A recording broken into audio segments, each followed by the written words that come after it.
The ILCO VATS kit will enable you to duplicate the General Motors patented PASS automotive security system keys.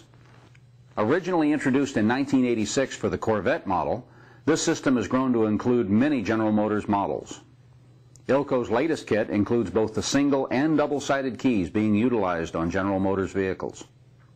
As with all automotive keys, you should first communicate with the customer on the model, make, and year of the vehicle.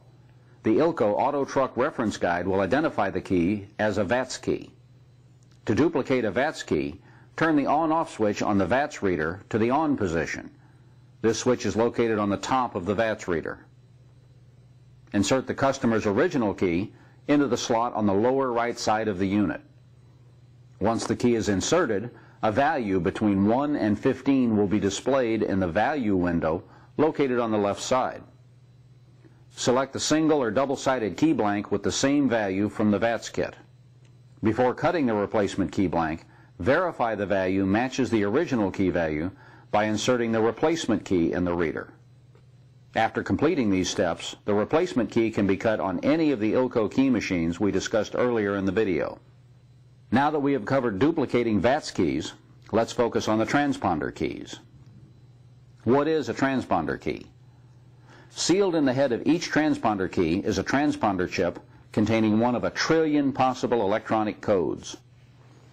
When the key is placed into the ignition cylinder of a vehicle, the transponder chip is automatically activated by radio frequency signals from the vehicle. The transponder chip then sends a signal, using the same radio frequency, to the antenna that is contained within the ignition cylinder. The antenna relays the signal to the vehicle's control module, and if the signal is recognized, the vehicle is allowed to start. The use of an incorrect signal would temporarily immobilize the vehicle's engine.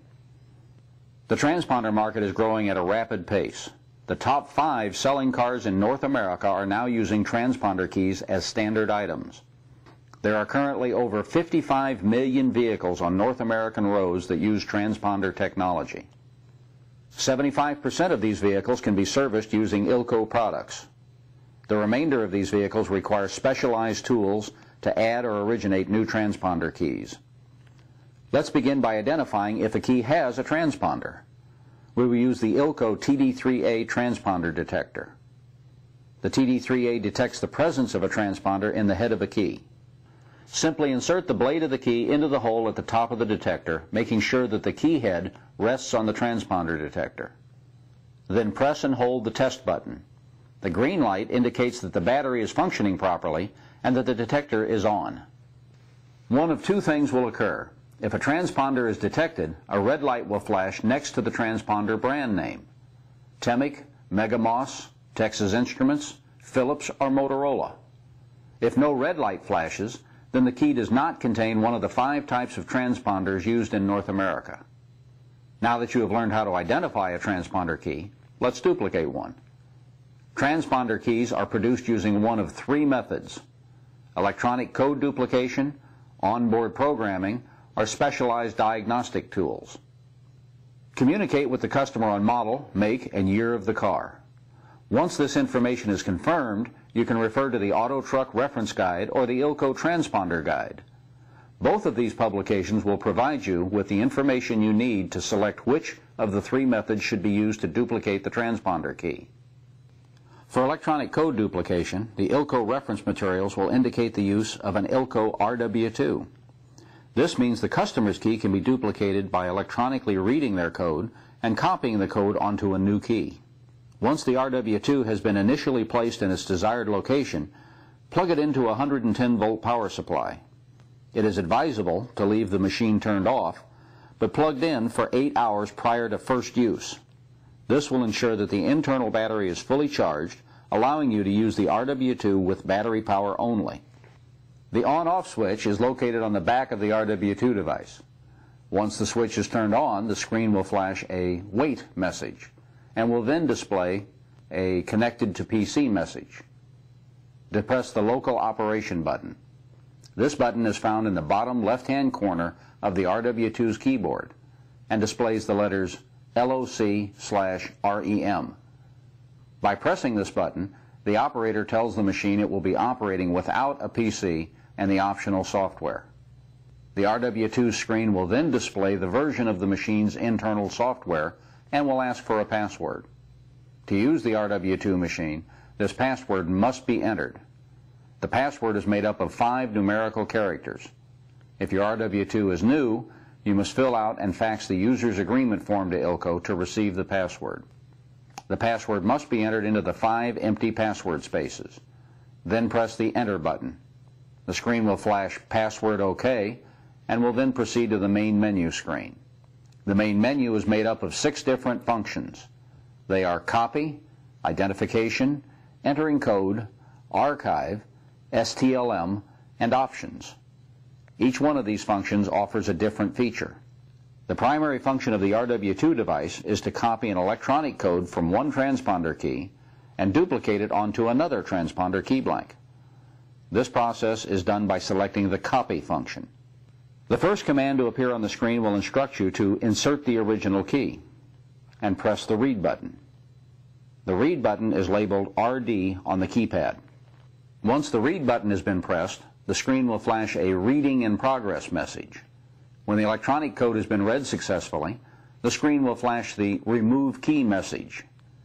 At this point, the operator must remove the original key from the RW2 device. As soon as the original key has been removed, the screen will display the Insert Blank Key message. After the blank key has been inserted into the RW2, press the Write button, which is labeled WR on the keypad. If you are using an ILCO replacement key, the screen will display the message Already Programmed, Overwrite. This message is given because a test code has been programmed on the key. To confirm the rewriting of the key, press the Write button again. The writing operation will begin, and the screen will display Writing in Progress. When the electronic code has been written successfully, the screen will display Operation Completed. After a few seconds, the screen will display Other Copies, No, Escape, or Yes, Enter. To continue making copies, insert another blank and press the Enter button. The RW2 will repeat the writing cycle procedure. To continue without making additional copies, press the Escape button. When the Escape button is pushed, the screen will display Memorize Code, No, Escape, or Yes, Enter. Select No Escape. The screen will display the Remove Key message. When the key is removed, the cycle begins again from step 1. Note that if you are interested in storing codes in your RW2, you should refer to your owner's manual for directions. The second option on the main menu is the Identification function. This function will allow you to identify whether or not a key contains a transponder, the same function the TD3A transponder detector performs. It will also determine if the transponder matches the one in the new key blank, and will also display the 16-digit code for the operator to see. To select the identification feature, use the arrow keys to move the cursor. Then press the Enter button. The screen will display the message, Insert Original Key. Insert the customer's key and press the RD or Read button. The screen will display the Reading in Progress message. This operation may take a few seconds. When the electronic code has been read successfully, the screen will display the 16-digit electronic code. The code will be shown twice along with the transponder identification number and the potential archive position. This will confirm to you a transponder is present. If no transponder is found, the RW2 will indicate this. The RW2 also has an Entering Code function to create a transponder key by manually entering the electronic code. Additionally, the RW2 can be used to archive up to 100 electronic codes. The STLM function is used to program keys to Volkswagen and Audi vehicles. An additional STLM device must be purchased. Refer to your RW2 owner's manual for further information or contact ILCO Technical Assistance. The final option on the main menu is the Options function. This function can be opened by pressing the Enter button. The screen will display all of the various options that are available to the operator. Use the arrow buttons to scroll through the different options. Once the desired option has been reached, the Enter button must be pressed. Should you wish to change the language in which the RW2 displays its commands, select the Language option and choose from Italian, English, French, German, or Spanish. Press Enter. To activate the new language, press the Escape button. Refer to the owner's manual for an explanation of the other features in the options menu. The RW2 device is updatable, and CABA ILCO is committed to providing the most up-to-date information to all RW2 owners. As previously mentioned, some transponder keys cannot be electronically duplicated. They require onboard vehicle programming. When you look up the customer's key in the Auto Truck Reference or ILCO Transponder Guide, and the corresponding programming or transponder column indicates a letter, then the key will be produced utilizing the vehicle's onboard control module.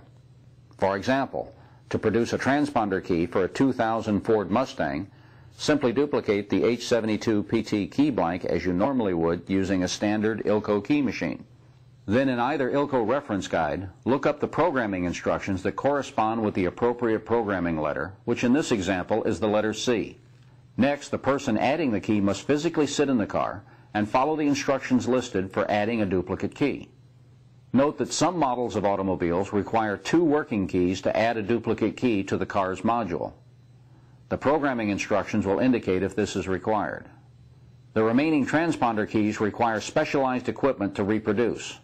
If the programming column in the reference guides indicates a specialized diagnostic tool or instructs you to see a locksmith, then you will not be able to duplicate this key.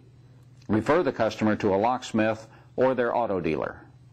This concludes the VATS and transponder key portion of our video.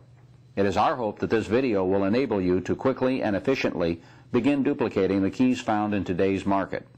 For more detailed information, troubleshooting practices, common maintenance tips, and useful photographs, please refer to your key machine's operations manual. We strongly advise that you keep this video, your operations manual, and ILCO reference guides readily available. They will prove very useful in the future. Should you require any additional assistance or support, please feel free to contact the CABA ILCO Technical Assistance Department. CABA ILCO Corporation, the world's largest producer of key blanks, key machines, push-button locks, and replacement cylinders.